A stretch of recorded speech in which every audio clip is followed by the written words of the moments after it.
avec Jean-Rémy Girard, qui est le président du SNALC, le syndicat national des lycées et collèges. Monsieur Girard, bonjour. Que pensez-vous de cette idée de faire une distinction entre les vaccinés et les non-vaccinés parmi les élèves à la rentrée?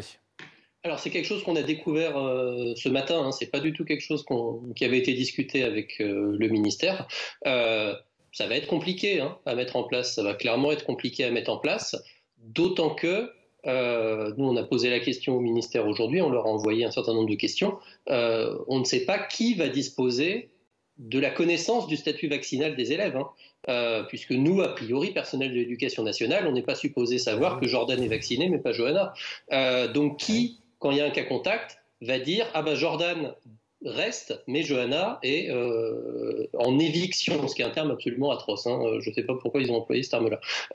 Ça, c'est un premier problème. Est-ce qu'on va faire sur le déclaratif des parents, comme on fait souvent?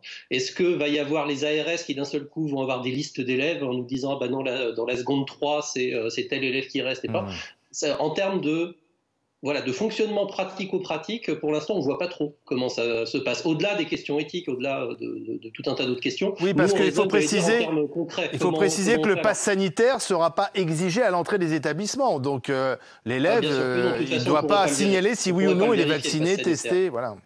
C'est pas possible. Et nous, dans le personnel de l'éducation nationale, on ne va pas s'amuser à vérifier les passes sanitaires des élèves. Le pass sanitaire, c'est quelque chose qui a été conçu pour les lieux dans lesquels on a le choix de se rendre ou de ne pas se rendre. Ça n'a pas été conçu pour l'école qui, globalement, est obligatoire, sauf quelques cas d'instruction en famille.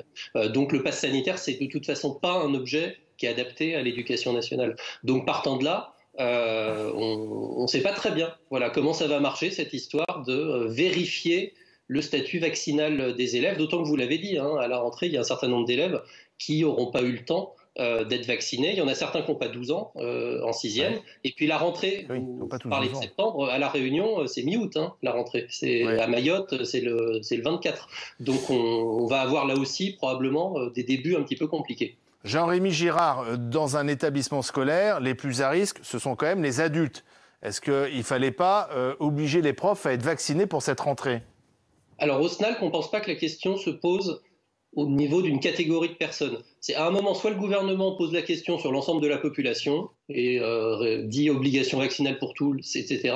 Mais dire, alors les profs oui, mais les policiers non, en entreprise peut-être, mais seulement les entreprises de tant de personnes, ça ne nous paraît pas avoir de sens. Nous, ce qu'on rappelle, c'est qu'il n'y a eu aucune priorité vaccinale pour les personnels de l'éducation nationale au printemps dernier, ça on s'en souvient. Donc visiblement au printemps, il n'y avait pas besoin. Alors à l'automne d'un seul coup il faudrait, je ne sais pas. Et d'autre part, nous on rappelle aussi, on parlait des histoires de cas contacts, il faut rappeler que les enseignants en classe ne sont pas des cas contacts, ne sont jamais considérés comme des cas contacts à partir du moment où ils ont le masque. Donc je ne vois pas pourquoi on obligerait des gens qui ne sont pas cas contacts à se vacciner non plus. Ça n'a pas de sens. Nous on a toujours dit qu'il fallait prioriser, organiser des campagnes de vaccination. On sait que les personnels de l'éducation nationale sont plutôt un public très réceptif à ce genre de choses, et même si on n'a pas de chiffres exacts, on pense qu'on doit être quand même une catégorie de la population très vaccinée aujourd'hui par rapport à d'autres.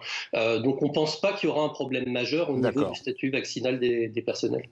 Merci Jean-Rémy Girard.